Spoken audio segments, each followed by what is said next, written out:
गोजोन हामलायनायजों लोगोसे नोंथांमोनखौ गोदान खौराङाव बरायबाय। अन्नानै नोंथांमोना बे रादाबखौ जोबजासे नायलां। लोगोसे भिडिअखौ लाइक, कमेन्ट, शेयार आरो चेनेलाव गोदानै फैदोंब्ला साबस्क्राइब खालामनो गुरै खावलायबाय।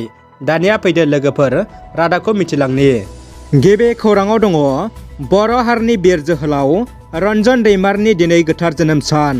20 जौथायाव बर' हारिखौ उदां मोनसे हारि दानायनि गेदेर थांखि आरो गुबुननि सोबख'नाय, नासयनाय आरो गादबनायखौ बर' बिमानि सासे थार जोहोलाव फिसाया सहायनो हायाखैमोन।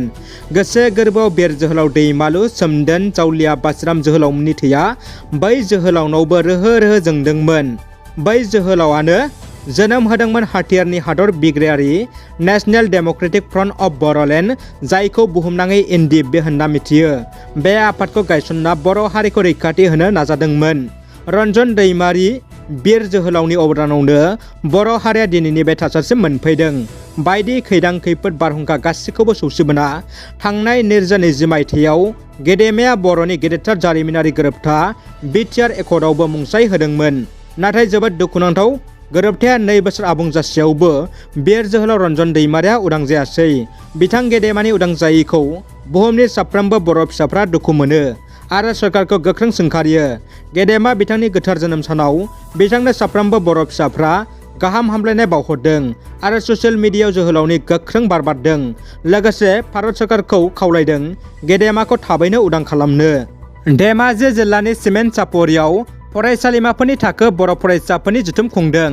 गुबुन गुबुन बोसोरफ्राव खुंबोनाय बायदि देग्लायबो धेमाजि जिल्लानि सिमेन्ट सापरियाव फरायसालिमाफोरनि थाखो बर' फरायसाफोरनि जथुमखौ सानसेनि मेहेरगोनां हाबाफारिजों एसपि बड' गोजौ फरायसालि नब्लाङाव खुंफुंनाय जायो।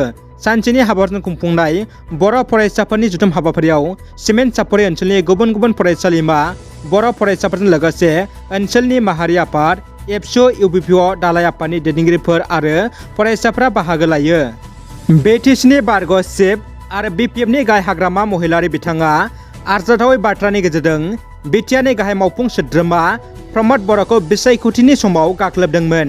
बे गनायथावै बिबुंथिनि थाखाय बिटिआरनि चिफ मानगोनां प्रमद बर'आ आयेननि दहाय लादोंमोन।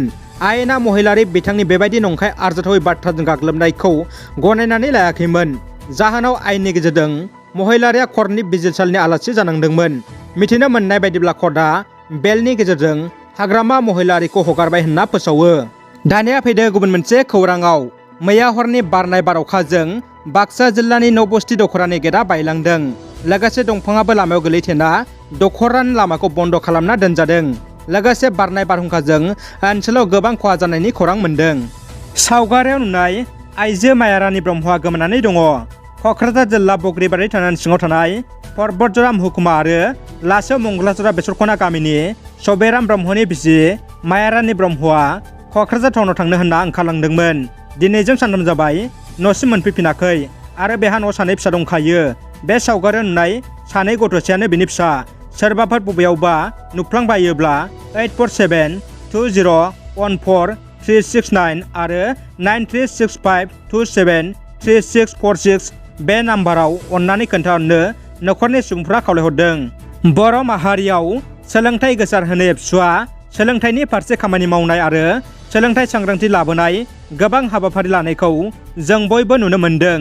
थिग बेबायदिनो दिनैबो उदालगुरि जिल्ला एबसुआ फरायसाफोरखौ सोलोंथाइ फारसे थुलुंगा आरो सांग्रांथि होनो साइकेल हान्जा सुरनायखौ दिनै जागायबाय।